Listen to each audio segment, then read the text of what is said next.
Shalom Aleichem and welcome to Online Smicha, Afreilichem Pirim. Today we'll discuss a halacha or a few halachas that we learn from the story as it's written in the Megilat Esther.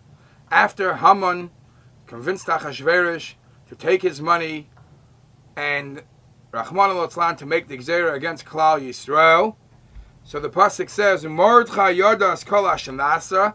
Mordechai found out of what's taking place, and as Rashi says, Balachaloim amaloi shehiskimu ha'elyonim lekach. Rahman al-Atzlan milmaila, it was a gzeira b'sin that the Bnei Yisrael did.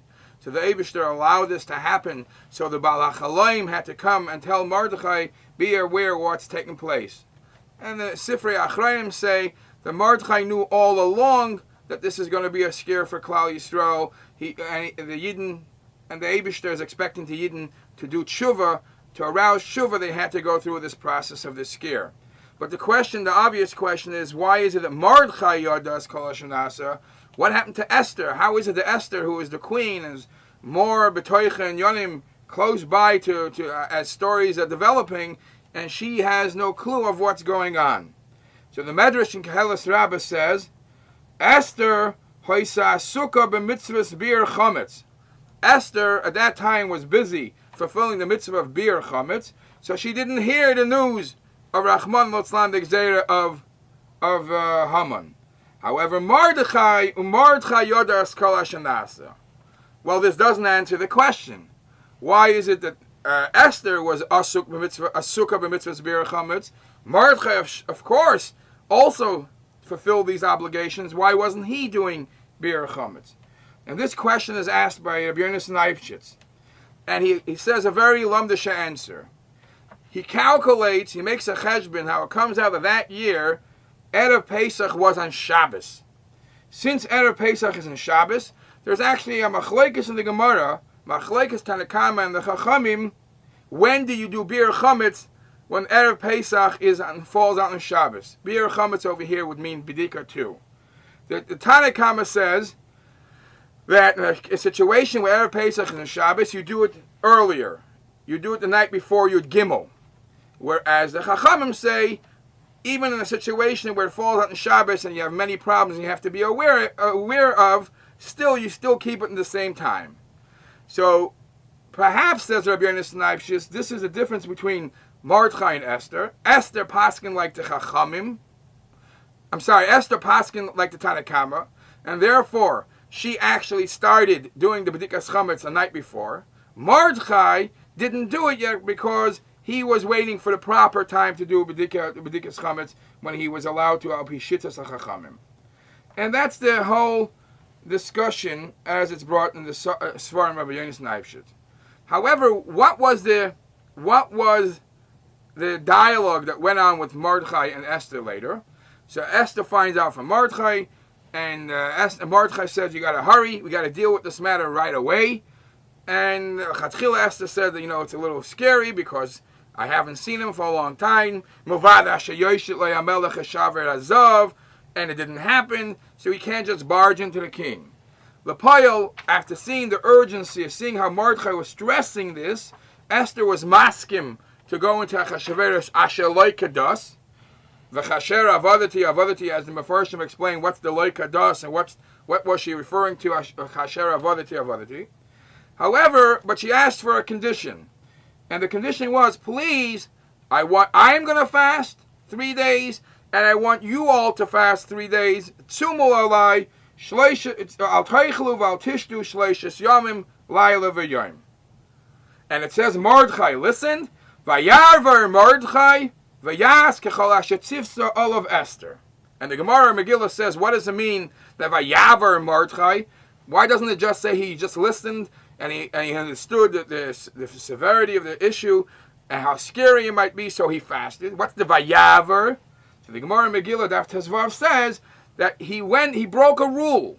The rule was that being that those 3 days, one of those 3 days happened to be the first day of Pesach, and the first day of Pesach there's definitely a mitzvah to have Eineg Simchas Yontiv, and Eineg and Simchas Yontiv means that you have to have a Suda to fast, and a Yontiv is a problem, is against halacha.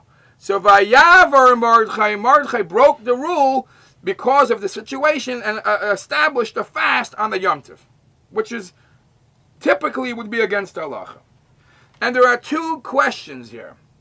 First of all, why are we putting such an emphasis on the fact that he fasted on Pesach?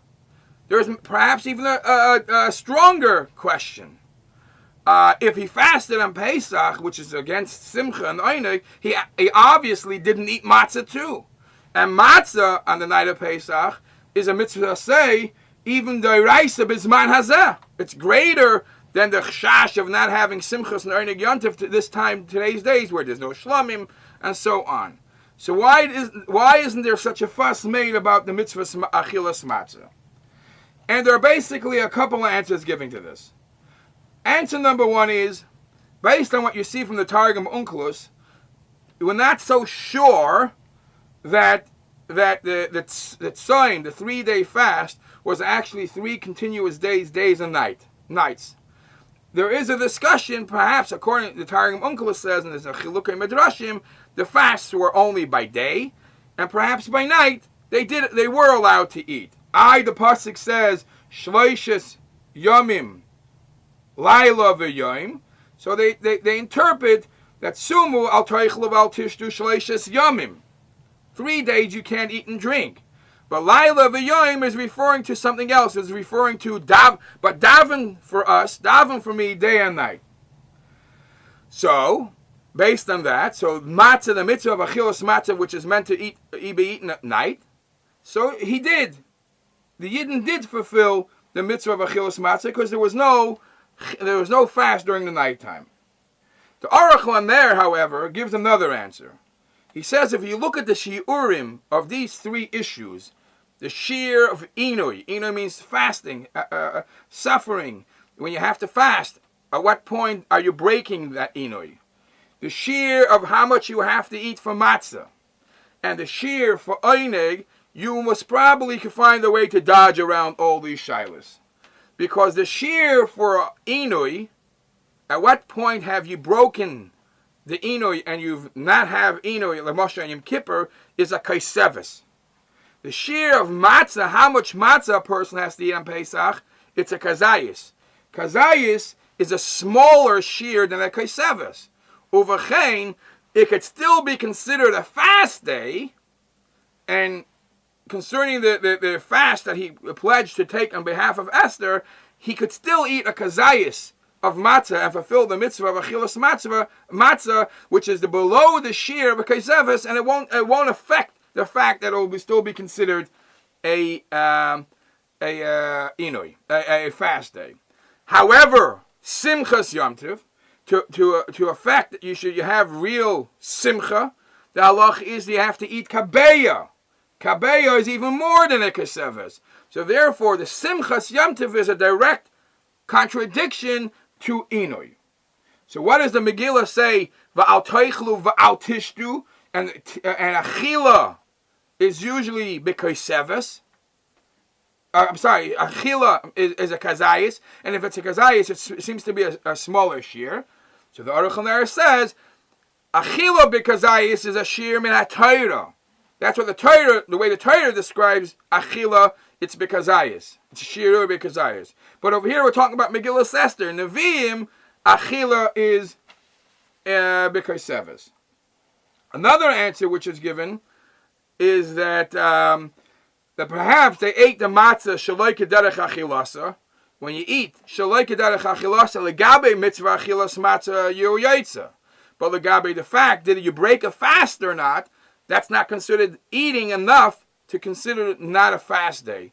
Uvechein, when the Yidden, Mordechai, Esther, and the Yidden committed themselves, Laila v'yoyim, yoyim v'laila, to dedicating the time to davening to Hashem, we know what the outcome was. Layehudim, ha'isa eira, v'simcha, v'sas, and v'ikar, zol zayin kain tiyalonu, b'mheira v'yameinu mamish.